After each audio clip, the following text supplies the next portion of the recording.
നിലവിലെ രാഷ്ട്രീയ സാഹചര്യത്തിൽ ഭരണവിരുദ്ധ തരംഗത്തെ അതിജീവിച്ച് 102 സീറ്റുകളുമായി UDF അധികാരത്തിലേക്ക് തിരിച്ചെത്തിയിട്ടും ആ വിജയം ആസ്വദിക്കാൻ പറ്റാത്ത തരത്തിലാണ് കോൺഗ്രസ് ഇപ്പോൾ.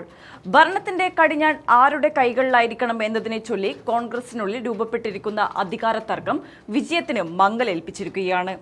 പതിറ്റാണ്ടുകൾക്ക് ശേഷം ലഭിച്ച ഈ വലിയ ജനവിധി ആഘോഷിക്കുന്നതിനു പകരം മുഖ്യമന്ത്രി കസേരയെ ചൊല്ലി പ്രമുഖ നേതാക്കൾ തമ്മിൽ നടത്തുന്ന വടംവലി പാർട്ടിയുടെ ഭാവിയെ തന്നെ ചോദ്യം ചെയ്യുന്ന രീതിയിലേക്ക് വളർന്നിരിക്കുകയാണ്. VD സതീശൻ, KC വേണുഗോപാൽ, രമേശ് ചെന്നിത്തല എന്നിവർ മുഖ്യമന്ത്രി സ്ഥാനത്തിനായി രംഗത്തുണ്ടെങ്കിലും പോരാട്ടം പ്രധാനമായും VD സതീശനും KC വേണുഗോപാലും തമ്മിലാണ്. ഹൈക്കമാൻഡ് ആരെ പ്രഖ്യാപിച്ചാലും കേരളത്തിലെ കോൺഗ്രസ് ഭരണത്തിന്റെ വരും വർഷങ്ങൾ അതിരൂക്ഷമായ വിഭാഗീയതയുടെയും ആഭ്യന്തര കലഹങ്ങളുടെയും വേദിയാകാനാണ് സാധ്യതയെന്ന് രാഷ്ട്രീയ നിരീക്ഷകർ വിലയിരുത്തുന്നത്. സംഘടനാ തലത്തിലും MLA-മാർക്കിടയിലുമുള്ള ശക്തമായ സ്വാധീനമാണ് KC വേണുഗോപാലിന്റെ പ്രധാന കരുത്ത്. AICC ജനറൽ സെക്രട്ടറി എന്ന നിലയിൽ ഹൈക്കമാൻഡിന്റെ വിശ്വസ്തനായ KCക്ക് ഡൽഹിയിൽ നിന്നുള്ള പിന്തുണ ഉറപ്പാണ്. പാർട്ടി സംവിധാനത്തെയും ജനപ്രതിനിധികളെയും തന്റെ പക്ഷത്ത് നിർത്താൻ KCക്ക് സാധിക്കുമ്പോഴും മറുവശത്ത് VD സതീശൻ പോരാടുന്നത് സ്വന്തം ജനപ്രീതിയും പ്രതിച്ഛായയും ഉയർത്തിക്കാട്ടിയാണ്. കേരളത്തിൽ ഓരോ ദിവസവും നടക്കുന്ന പ്രതിഷേധങ്ങളും വികാരപ്രകടനങ്ങളും തനിക്കൊപ്പമാണെന്നും സാധാരണക്കാരായ ജനങ്ങളും പാർട്ടി പ്രവർത്തകരും തന്നെ മുഖ്യമന്ത്രിയായി കാണാൻ ആഗ്രഹിക്കുന്നുവെന്നും സതീശൻ ഹൈക്കമാൻഡിനെ ബോധ്യപ്പെടുത്തുന്നു. കൂടാതെ മുസ്ലിം ലീഗ് ഉൾപ്പെടെയുള്ള ഘടകകക്ഷികളുടെ പിന്തുണയും വലതുപക്ഷത്തെ അനുകൂലിക്കുന്ന മുഖ്യധാര മാധ്യമങ്ങളുടെ സഹകരണവും സതീശന് വലിയ മേൽക്കൈ നൽകുന്നുണ്ട്.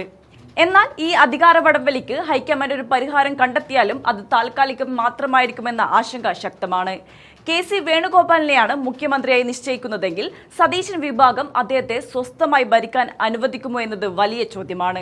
VD സതീശനെ ഹൈക്കമാൻഡ് ഇടപെട്ട് സമാധാനിപ്പിച്ചേക്കാമെങ്കിലും താഴെത്തട്ടിലുള്ള അദ്ദേഹത്തിന്റെ അനുയായികൾ KCക്കെതിരെ നിരന്തരമായ വെല്ലുവിളികൾ ഉയർത്താൻ സാധ്യതയുണ്ട്. നേരെ മറിച്ച് സതീശനാണ് മുഖ്യമന്ത്രിയാകുന്നതെങ്കിൽ സ്ഥിതി ഇതിലും സങ്കീർണമാകാനാണ് സാധ്യത.